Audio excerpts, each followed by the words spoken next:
বিশ্বকে নিয়ন্ত্রণ করছে কে? কারা? একটু চিন্তা করেন কি জিনিস। খালি তো গালি দিচ্ছেন বসে বসে, তাই না? ইতিহাস জানেন, গালি দিয়েন না, আগে বুঝেন।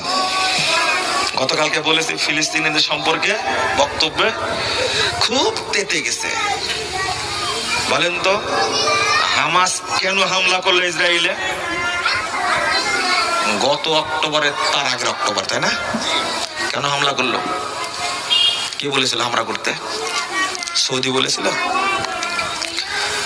এই হামাসকে 1987 সালে সৌদি আরব জায়গা করে দিয়েছিল, জেদ্দা এবং রিয়াদে অফিস খুলে দিয়েছিল, বিশাল একটা ফান্ড দিয়েছিল এই হামাসকে।